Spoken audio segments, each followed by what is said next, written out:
बिस्मिल्लाहिर्रहमानिर्रहीम। आज का जो हमारा लेक्चर है इसके अंदर हम लोग जो टॉपिक्स कवर करेंगे उसमें सबसे पहला टॉपिक है बेसिक इंट्रोडक्शन ऑफ पॉलीमॉर्फिज्म। ठीक है, मैं बताऊंगा कि पॉलीमॉर्फिज्म क्या चीज़ है। इसे डिटेल से मैं अभी एक्सप्लेन नहीं कर सकता। उसकी रीज़न ये है कि कुछ टॉपिक्स आप लोगों ने पढ़ने हैं, उन टॉपिक्स को पढ़ने के बाद जो है आपको पता चलेगा कि एक्चुअल में पॉलीमॉर्फिज्म क्या है। आज जस्ट जो सा कहते हैं पॉलीमॉर्फिज्म वर्ड को डिस्कस करेंगे कि पॉलीमॉर्फिज्म वर्ड क्या चीज़ है। ठीक है, तो जो पॉलीमॉर्फिज्म की जो सही रू है या जो मतलब है वो उन टॉपिक्स को डिस्कस करने के बाद मैं आप लोगों को समझा सकता हूँ। ठीक है, वो हम लोग टॉपिक्स डिस्कस करेंगे आपके साथ, उसके बाद आपको पता चलेगा कि पॉलीमॉर्फिज्म एक्चुअल में क्या चीज़ है। उसके बाद सेकंड टॉपिक है जी हमारे पास पॉइंटर टू ऑब्जेक्ट, यानी पॉइंटर को किस तरह से इस्तेमाल किया जाता है ऑब्जेक्ट्स के साथ। और इस चीज़ को एक्सप्लेन करने के लिए हम लोग बुक का एक प्रोग्राम इस्तेमाल करेंगे, प्रोग्राम 16.1। अब हम लोग अपनी बुक का जो लास्ट चैप्टर है तो ये स्टार्ट कर रहे हैं। ये चैप्टर काफ़ी ज़्यादा इम्पॉर्टेंट है पेपर के पॉइंट ऑफ व्यू से भी और वैसे भी टेक्निकल पॉइंट ऑफ व्यू के से भी, क्योंकि इसमें काफ़ी ज़्यादा कॉन्सेप्ट्स हैं जो कि स्टूडेंट्स के लिए जो है थोड़े से कॉम्प्लिकेटेड होंगे, लेकिन इतने ज़्यादा टफ नहीं है। आप इजीली जो है वो इन्हें अंडरस्टैंड कर जाएंगे। तो अब शुरू करते हैं जी पॉलीमॉर्फिज्म से। मैं बुक की थ्योरी से ही इसे रीड आउट करूंगा। The word polymorphism is a combination of two words, poly and morphism. Polymorphism word जो है ये दो अल्फाज का मजमूआ है। पहला वर्ड है poly और दूसरा है morphism. Poly means many and morphism means form. Poly का मतलब है काफ़ी यानी many और morphism का मतलब है forms. किसी एक चीज़ की काफ़ी ज़्यादा forms अगर मौजूद हों, काफ़ी ज़्यादा शक्लें मौजूद हों तो हम इसे कहते हैं polymorphism. In object-oriented programming, polymorphism is the ability of the object of the different types to respond to the functions of the same name. अब ऑब्जेक्ट ओरिएंटेड प्रोग्रामिंग के अंदर पॉलीमॉर्फिज्म क्या चीज़ है? ऑब्जेक्ट ओरिएंटेड प्रोग्रामिंग के अंदर polymorphism किसी भी object का मल्टीपल वेज के अंदर बिहेव करना जो है पॉलीमॉर्फिज्म कहलाता है। ठीक है, यानी कि कोई भी ऑब्जेक्ट अगर एक से ज़्यादा वेज के अंदर रिस्पॉन्ड करता है तो हम इसे पॉलीमॉर्फिज्म कहते हैं। इसकी एग्जाम्पल भी मैं आप लोगों को बाद में देता हूँ कि एग्जाम्पल क्या है। फॉर एग्जाम्पल, बल्कि अभी यहाँ पे एक एग्जाम्पल देख लेते हैं ताकि आप लोगों को फौरी तौर पे पता चल जाए। फॉर एग्जाम्पल, हम लोगों ने एक टॉपिक पढ़ा था ओवरलोडिंग, फंक्शन ओवरलोडिंग। ठीक है, फंक्शन ओवरलोडिंग के अंदर हम क्या करते थे कि हम एक ही फंक्शन जो है वो लिख देते थे। ठीक है, और फंक्शन का नेम जो है वो सेम होता था और उसके अंदर मौजूद हमारे पास जो पैरामीटर्स हैं डिफरेंट होते थे। अब रन टाइम के ऊपर डिसाइड होता था कि इन दोनों फंक्शंस में से कौन सा फंक्शन जो है वो एग्जीक्यूट होगा। अगर तो ऑब्जेक्ट के साथ यूज़र किसी किस्म की कोई इनपुट नहीं प्रोवाइड करता था तो ये हमारे पास जो है पहला वाला फंक्शन जो है वो एग्जीक्यूट हो जाता था। ठीक है, और अगर वो इनपुट प्रोवाइड कर देता था तो हमारे पास ये सेकेंड फंक्शन जो है वो एग्जीक्यूट हो जाता था। अब ये एक ही ऑब्जेक्ट की दो शक्लें मौजूद हैं, यानी एक ऑब्जेक्ट मल्टीपल वेज के अंदर बिहेव कर रहा है, यानी कि दो तरह से बिहेव कर रहा है। यानी अगर उसे इनपुट प्रोवाइड नहीं की जा रही तो वो पहला फंक्शन एग्जीक्यूट करवा रहा है, और अगर उसे इनपुट प्रोवाइड की जा रही है तो वो दूसरा फंक्शन एग्जीक्यूट करवा रहा है। इस चीज को हम लोग पॉलीमॉर्फिज्म कहते हैं। इसकी डिटेल जो है वो नेक्स्ट हम लोग टॉपिक्स कवर करने के बाद और भी ज्यादा डिटेल के साथ देखेंगे। यहाँ पर जस्ट मैंने आप लोगों को थोड़ा सा बेसिक सा कॉन्सेप्ट देना था।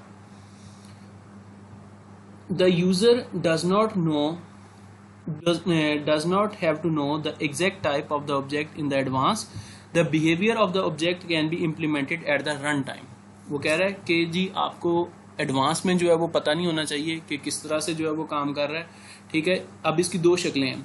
अगर तो आपको एडवांस में पता है कि जो है ऑब्जेक्ट किस तरह से बिहेव करेगा, ठीक है, तो हम इसे अर्ली बाइंडिंग कह देंगे। और अगर आपको एडवांस में नहीं पता कि ये ऑब्जेक्ट जो है वो किस तरह से बिहेव करने जा रहा है तो हम इसे लेट बाइंडिंग कहते हैं। फिलहाल जस्ट इसकी जो सा कहते हैं ये बेसिक से टाइप डिफरेंस जो है याद रखें कि अगर आपको प्रोग्राम रन करने से पहले पता है कि कौन सा फंक्शन एग्जीक्यूट होने जा रहा है, ठीक है, तो हम इसे कह देंगे अर्ली बाइंडिंग है।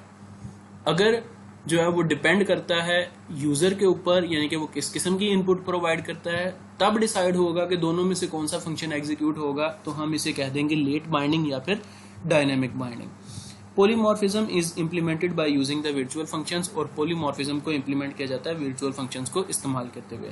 तो ये 2-3 छोटे छोटे से टॉपिक हैं, लेट बाइंडिंग, अर्ली बाइंडिंग और वर्चुअल फंक्शंस, इन्हें डिस्कस करेंगे। तो ये पॉलीमॉर्फिज्म का कॉन्सेप्ट जो है वो और भी ज़्यादा बेहतर अंदाज में आप लोगों को समझ आ जाएगा। ठीक है, जस्ट फिलहाल ये याद रखें कि किसी भी ऑब्जेक्ट का मल्टीपल वेज के अंदर बिहेव करना जो है वो पॉलीमॉर्फिज्म कहलाता है। यानी अगर एक ऑब्जेक्ट एक से ज़्यादा सूरतों के अंदर बिहेवियर जो है वो शो करता है, यानी एक से ज़्यादा जो उनसे कहते हैं उसके पास बिहेवियर्स मौजूद हैं, तो हम उसे पॉलीमॉर्फिज्म कहेंगे। नेक्स्ट है जी हमारा पॉइंटर टू ऑब्जेक्ट। अब जो पिछला हमारे पास प्रीवियस जो लेक्चर था उसके अंदर मैंने आप लोगों को चैप्टर नंबर 11 इसीलिए रिवाइज करवाया था ताकि आपको पता हो कि पॉइंटर्स किस तरह से हमने इस्तेमाल करनी है, नॉर्मल वेरिएबल्स के लिए किस तरह से इस्तेमाल करते हैं और ऑब्जेक्ट्स के लिए आप किस तरह से इस्तेमाल करेंगे। A pointer can also reference to an object of a class. एक पॉइंटर जो है वो किसी भी क्लास के ऑब्जेक्ट को भी रेफरेंस कर सकता है, जिस तरह वो एक नॉर्मल वेरिएबल को रेफरेंस करता है। The member of an object can be access through the pointer by using the symbol. लेकिन यहाँ पर हम एक खास किस्म का सिंबल इस्तेमाल करते हैं। ठीक है, किसी भी ऑब्जेक्ट को पॉइंट करने के लिए या उसके मेंबर्स को एक्सेस करने के लिए इस सिंबल को हम लोग मेंबर एक्सेस ऑपरेटर भी कहते हैं। ठीक है, जबकि हम सिंपल वेरिएबल के साथ ऐसा कोई भी सिंबल इस्तेमाल नहीं करते उसकी वैल्यू को एक्सेस करने के लिए। उसके लिए हम लोग जस्ट एक सिंपल सा वो स्टैरिक इस्तेमाल कर लेते हैं। ठीक है, यहाँ पर हम लोग क्या इस्तेमाल कर रहे हैं, मेंबर एक्सेस ऑपरेटर। अब इसे इस्तेमाल करने का तरीकाकार क्या है या इसका सिंटैक्स क्या है, इस चीज़ को एक्सप्लेन करने के लिए या इसको समझने के लिए हम लोग प्रोग्राम 615.1 जो है वो देखते हैं। ये आपकी बुक का ही प्रोग्राम है। सबसे पहले हमारे पास एक सिंपल सा प्री प्रोसेसर डायरेक्टिव है, फिर हमारे पास एक स्टैंडर्ड इंस्ट्रक्शन मौजूद है। उसके बाद हमने एक क्लास बनाई, क्लास का नाम रख दिया टेस्ट। अब इस क्लास के अंदर हमारे पास प्राइवेट एक्सेस स्पेसिफायर के नीचे एक इंट n के नाम से एक इंटीजर वेरिएबल मौजूद है, जबकि पब्लिक एक्सेस स्पेसिफायर के नीचे हमारे पास void in के नाम से एक मेंबर फंक्शन मौजूद है। यानी कि ये फंक्शन जब भी एग्जीक्यूट होगा तो ये कंप्यूटर की स्क्रीन के ऊपर मैसेज डिस्प्ले करवाएगा एंटर अ नंबर, और सी इन कमांड की मदद से जो भी नंबर एंटर किया जाएगा वो n नाम के वेरिएबल के अंदर स्टोर हो जाएगा। उसके बाद void out के नाम से हमारे पास एक और मेंबर फंक्शन मौजूद है, और इसके अंदर हमारे पास एक सिंपल सी आउट स्टेटमेंट मौजूद है जो कि n की वैल्यू को कंप्यूटर की स्क्रीन के ऊपर डिस्प्ले करवाएगी जब भी हम इस फंक्शन को कॉल करेंगे। यहाँ तक तो होगी जी हमारी एक सिंपल सी क्लास जो कि हम लोग प्रीवियस चैप्टर्स के अंदर देख चुके हैं। अब आ जाते हैं जी आज के टॉपिक के ऊपर कि एक पॉइंटर जो है वो किस तरह से ऑब्जेक्ट को पॉइंट आउट करता है। तो ये है जी हमारे पास मेन फंक्शन। यहाँ पर हमने टेस्ट डाटा टाइप को इस्तेमाल किया, यानी अपनी ही क्रिएट की हुई डाटा टाइप जिसका नाम हमने टेस्ट रखा था, यानी कि क्लास का नाम, उसे इस्तेमाल किया और एक पॉइंटर वेरिएबल क्रिएट किया ptr के नाम से। ठीक है, हम लोग प्रीवियस लेक्चर के अंदर जो है एक सिंपल जो उनसे कहते हैं वेरिएबल क्रिएट करने के लिए क्या करते थे, डाटा टाइप लिखते थे, उसके बाद हम स्टैरिक सिंबल इस्तेमाल करते थे, फिर हम लोग उस पॉइंटर वेरिएबल का नाम इस्तेमाल करते थे। ये हमारे पास पुराना तरीकाकार मौजूद है सिंपल डाटा टाइप। अब यहाँ पर हमने यूजर डिफाइंड डाटा टाइप इस्तेमाल की, यानी क्लास को इस्तेमाल किया, तो हम ये लिखेंगे। उसके बाद हम लिखेंगे ptr, ठीक है, और इज इक्वल टू यहाँ फिर उनसे कहते हैं, आप इसे कह सकते हैं असाइनमेंट ऑपरेटर। ठीक है, उसके बाद हमने यहाँ पर न्यू का कीवर्ड इस्तेमाल किया टेस्ट। जैसे ही ये स्टेटमेंट एग्जीक्यूट होगी, इस स्टेटमेंट के एग्जीक्यूट होते ही टेस्ट नाम की डाटा टाइप को इस्तेमाल करते हुए एक पॉइंटर वेरिएबल या पॉइंटर ऑब्जेक्ट जो है वो क्रिएट करा दिया जाएगा। अब सिंपल जब ऑब्जेक्ट क्रिएट किया जाता है किसी भी डाटा टाइप का, यूजर डिफाइंड डाटा टाइप का, तो उसका मेथड होता है टेस्ट डाटा टाइप का नाम ऑब्जेक्ट। ठीक है, जस्ट ये हमारे पास एक ऑब्जेक्ट क्रिएट हो गया। जबकि पॉइंटर्स की सूरत में ऑब्जेक्ट तब क्रिएट होता है जब हम ये वाली स्टेटमेंट इस्तेमाल हैं या फिर ये वाला सिंटैक्स इस्तेमाल करते हैं। न्यू का कीवर्ड जैसे ही एग्जीक्यूट होगा ptr के नाम से एक ऑब्जेक्ट क्रिएट हो जाएगा टेस्ट डाटा टाइप को इस्तेमाल करते हुए। ठीक है, उसके बाद अब हमने इसके मेंबर्स को एक्सेस करना था। तो मेंबर्स को एक्सेस करने के लिए हमारे पास, मैं यहाँ पर एक सिंपल जो है वो भी क्रिएट कर लेता हूँ ताकि दोनों का डिफरेंस जो है वो आप लोगों को समझ आ जाए। यहाँ पर मैंने एक सिंपल ऑब्जेक्ट भी क्रिएट कर लिया इसी डाटा टाइप का।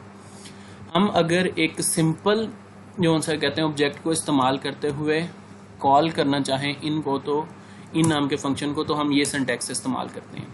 जबकि पॉइंटर की सूरत में हम लोग इस्तेमाल करते हैं ptr ऑब्जेक्ट का नाम, ठीक है, और उसके बाद हम लोग मेंबर एक्सेस ऑपरेटर इस्तेमाल करते हैं। पॉइंटर के साथ हम डॉट ऑपरेटर नहीं इस्तेमाल कर सकते।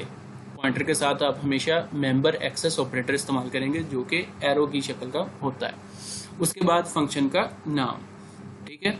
इसी तरह फिर दोबारा अगर हम नॉर्मल ऑब्जेक्ट को इस्तेमाल करते हुए आउट नाम के फंक्शन को कॉल करें तो हम ये वाला सिंटैक्स इस्तेमाल करेंगे, लेकिन पॉइंटर की सूरत में हम इस्तेमाल करेंगे ptr पॉइंटर का नाम और उसके बाद मेंबर एक्सेस ऑपरेटर फिर उस फंक्शन का नाम। ये तरीकाकार हम इस्तेमाल करते हैं पॉइंटर्स के लिए। अब मैं इस हिस्से को कमेंट्स की सूरत में चेंज कर देता हूँ और आपकी स्टेटमेंट्स को रन करके या कंपाइल करके आपको चेक करवाता हूँ। अच्छा जी, अब हम इसे रन करते हैं। एंटर अ नंबर, मैं 5 एंटर करता हूँ और कंप्यूटर की स्क्रीन के ऊपर आप देख सकते हैं कि n की वैल्यू जो है वो डिस्प्ले हो रही है। अब इसी के अंदर मैं थोड़ी सी मॉडिफिकेशन करता हूँ। मैं ptr को जौन सा कहते हैं यहाँ पर डॉट को इस्तेमाल करके जो है इसे कॉल करने की कोशिश करता हूँ, ठीक है। मैंने यहाँ पर डॉट इस्तेमाल कर लिया पॉइंटर के साथ। आप देखते हैं कि ये इसे कंपाइल करता है या नहीं करता। आप देख सकते हैं कि जैसे ही मैंने इसे कंपाइल किया है वो मेरे पास एक एरर मैसेज जो है वो डिस्प्ले करवा रहा है, ठीक है। एरर मैसेज क्या है कि जी पॉइंटर के साथ आप डॉट ऑपरेटर जो है वो इस्तेमाल नहीं कर सकते, ठीक है। ये एक इनवैलिड मेथड है। पॉइंटर के साथ आप हमेशा जो उनका कहते हैं मेंबर एक्सेस ऑपरेटर जो है वो ही इस्तेमाल करेंगे और मेंबर एक्सेस ऑपरेटर का सिंबल जो है ये हमारे पास ये मौजूद है। इसे कंपाइल करेंगे, किसी किस्म का कोई भी एरर जो है वो जनरेट नहीं हो रहा। आप इसे रन कर लें, आपके पास वैल्यू जो है वो कंप्यूटर की स्क्रीन के ऊपर डिस्प्ले हो जाएगी। उम्मीद है कि ये आप लोगों को समझ आ गया हो। नेक्स्ट लेक्चर के अंदर इंशाल्लाह ताला नेक्स्ट टॉपिक जो है वो देखते हैं।